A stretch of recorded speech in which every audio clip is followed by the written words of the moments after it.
Nick Saban retired very, very shockingly. We lost Nick Saban and then Bill Belichick and then Pete Carroll almost, it felt like, in the same day, or at least, back-to-back days. Nick Saban has retired, and Kalen DeBoer, the national championship runner-up with the Washington Huskies that had a major part in Michael Penix's blooming, is now stepping in to fill major shoes for Nick Saban. Major, major shoes. As we know, Nick Saban, the greatest college football coach of all time, has announced his retirement. And his numbers and his legacy, you might know him, but here's a refresher. 7 national championships, 8 college football playoff appearances in 10 years, 11 SEC championships, 15 straight seasons with at least being the number 1 ranked team at some point, a 292, 71, and 1 record in his college career, good for 6th all-time in FBS career wins, a 201 and 29 record in 17 seasons at Alabama, 0 losing seasons in 28 years as a college head coach. He coached 4 Heisman Trophy winners, and we saw Mark Ingram was the only one to win it, but he got Mark Ingram. He got Devontae Smith. He got, Jesus Christ. I know. What were the other 2 Heisman Trophy winners that he coached? Oh, Bryce Young, of course. There was one more. Can't remember for the life of me. But 4 Heisman Trophy winners. Nick Saban had 29 losses at Alabama and produced 49 first-round NFL draft picks. 20 more players went to the league in the first round than games that Nick Saban lost. Current head coaches who worked under Nick Saban are Kirby Smart of Georgia, Lane Kiffin of Ole Miss, Steve Sarkisian of Texas, Dan Lanning in Oregon, Mario Cristobal in Miami, Billy Napier in Florida, Mike Locksley in Maryland, Brent Key in Georgia Tech, and Charles Huff in Marshall. A lot of great names there that Bill Belichick, basically the Bill Belichick of college football, that Nick Saban was able to have that toolage with. So we know what Nick Saban brought to the table. We know that he had that toolage with Jalen Milroe. We know that, Jalen Hurts was really able to bloom under him. We know that Tua was really able to bloom under him. And he was able to break that standard of, now with Jalen Miller also coming up, that Alabama can't put quarterbacks in the league. Yeah, we understand there was an A.J. McCarron who couldn't make things happen, and maybe Mac Jones is going to be in that slate as well, although I do believe you put the right pieces around Mac Jones. He's a pretty solid quarterback. I believe in the likes of a Matt Ryan. Maybe not the same career, but just textbook, gets the job done. Matt Ryan's more talented, but we saw what Mac Jones was able to do in his rookie year. He had some talent around him. He helped with a Jalen Hurts. He helped with a Tua Tagovailoa. He helped with a Bryce Young.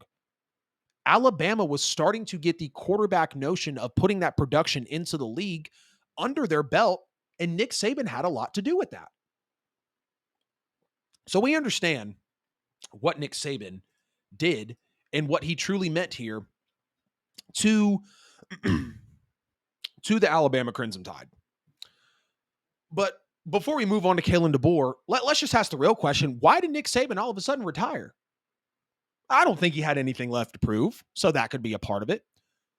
But we've also heard that the transfer portal really could have drove him away with this new spoiled era of college football. Because if you're not playing in your first year, you're going to transfer to 2, 3, 4, 5 schools until you feel like you've got the right coach with the right scheme to fight to be able to commit, because there's no such thing as an overnight success. If you haven't heard, it takes 10 years for an overnight success. This is a spoiled era of college football. Kids don't want to be coached hard anymore, most of them. They want to transfer out. And I'm not knocking a Michael Penix. I'm not knocking a Bo Nix. I'm not knocking a Caleb Williams. I'm not knocking a Joe Burrow. I'm not knocking a Jalen Hurts. I'm not knocking any of these guys that have transferred and been successful with their transfers and have went to the league and won Heismans. I'm not knocking, Kyler Murray or Baker Mayfield. Excuse me, didn't mean to say those names. I was thinking of recent Heisman winners. I'm not knocking any of those guys. But when you came up in college football with the number 1 recruiting class a lot of years, being the best team for a lot of years, and now the transfer portal slides into where if a guy isn't a day one, 100% of the snaps guy, he's out. And I just believe that it's not that Nick Saban couldn't keep up, because I don't think the game ever got ahead of him or he got behind the, the curve of the wheel. Because for God's sake, I still thought Alabama was going to win it all this year. Let's not forget they beat the number 1 team in the nation. Back-to-back national champs. They could have very well went to the national title game. Michigan did their thing. So let's not act like Nick Saban couldn't have still potentially made things happen. I believe Alabama would have been back next year. Maybe not in the Natty, but if they made it a top 4 or the top 12 likes coming around, which I firmly believe Alabama would have been a top 12 team next year. I just believe Nick Saban didn't want to have to use dollars to compete for players and rather use morals and work ethic in the Alabama way, the Crimson Tide way, to enforce players and to lure them in. Because we know with NIL and the transfer portal, whoever can buy the best player, kind of like in baseball, even a little bit in basketball, whoever can buy the best player, like they're going to be the ones to get them. And let's not be coy and act like Alabama doesn't have money. Let's not act like they don't have a $10 million football stadium. Well, let's not act like Nick Saban isn't a drawing point, because it is. But again, Nick had nothing left to prove, and I believe his morals were ran so deep that he did not want to have to pivot and basically lure these guys in because of money. Because he wants someone that, he wants a blue blood. He wants someone to come in and eat dirt if you have to for the first 2 seasons. Like Jalen Hurts did. Like Tua did. Like Jalen Milroe did. Like Bryce Young did. Like Henry Ruggs did, respectfully. Like Devontae Smith did. Like Calvin Ridley had to. A lot of those guys had to wait their turn and come up. And I don't know if I'd venture on to say that it's the patience that Nick Saban wouldn't have, but just more of it's a different era. It's a different era, and I believe Nick, at the elderly age, respectfully, as young as he is, let me fix my words there, that he would have had to flip his mindset and flip his approach to players. And I mean, after 7 national championships, we hear this say you can't teach an old dog new tricks. Is that something that Nick Saban would have been able to do? Yes and no.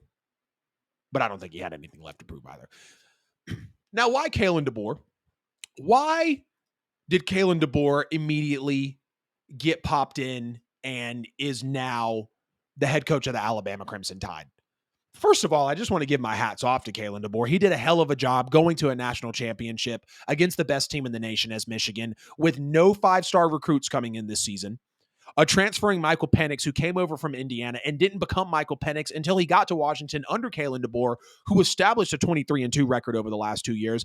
Beat Oregon and Bo Nix, scared the hell out of me.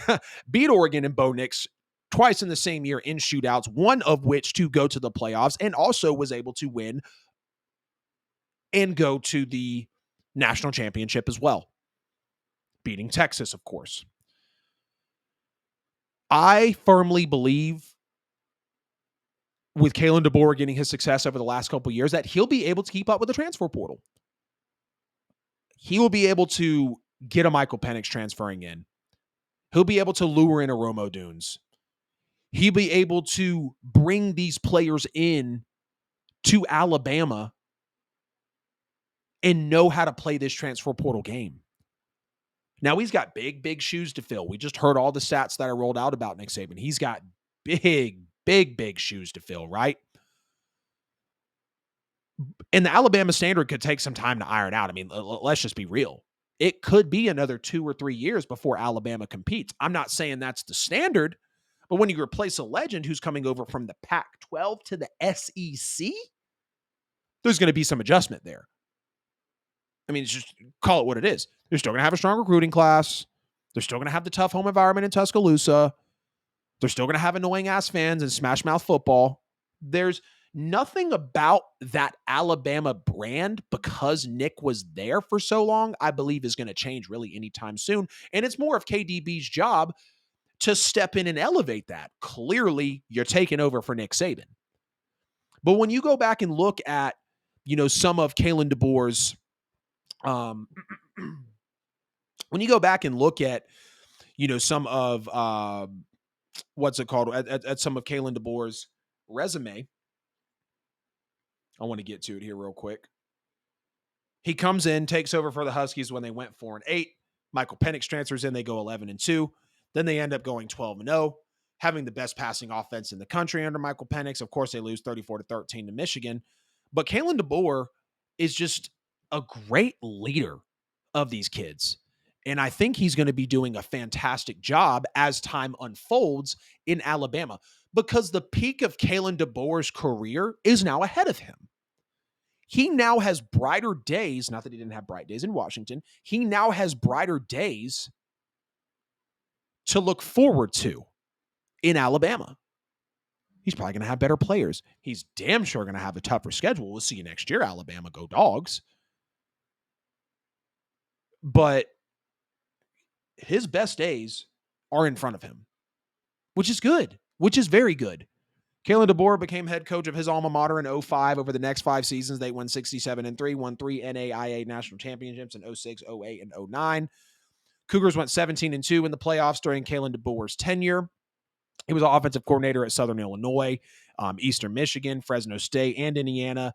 Of course, he replaced Jed Tedford at Fresno State in 2020. They went 3-3 in the COVID-19 delayed season that year, then went to 9-3 in his second year, which included upsets over nationally ranked UCLA and San Diego State as well.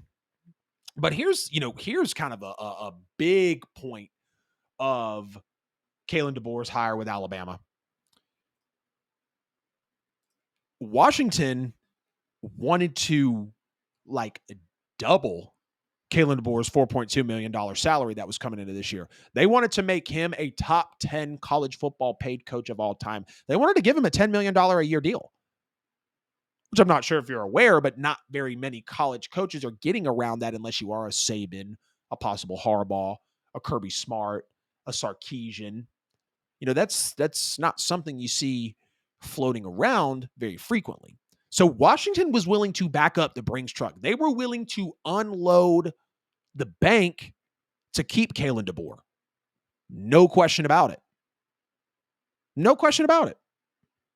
But Kalen DeBoer, who was already a hot, coaching candidate last year, now steps in very quickly and is taking over. And I understand what Alabama sees. Again, this guy can keep up with the transfer portal. Michael Penix is proof. He dominated in his 2 years with Washington and was in the national championship. And he's a younger guy.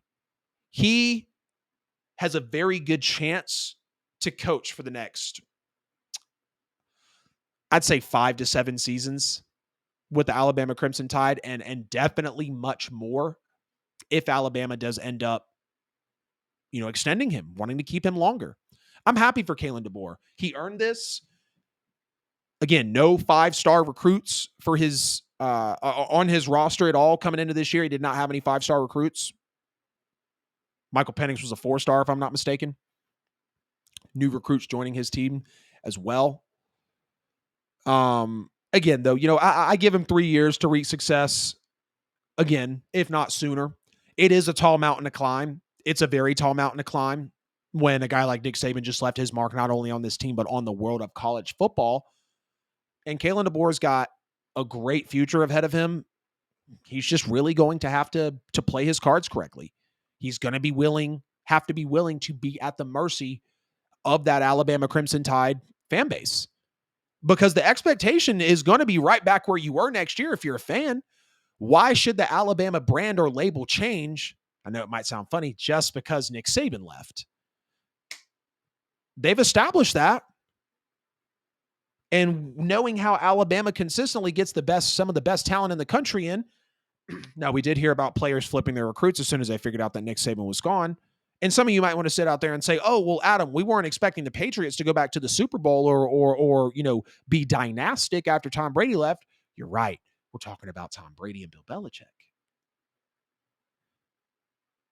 Talent cycles every 4 years, if not every 2 to 3 in college football. Alabama's built a brand to bring in the best talent in the nation. The Patriots, more times than not, didn't have the best roster in the NFL.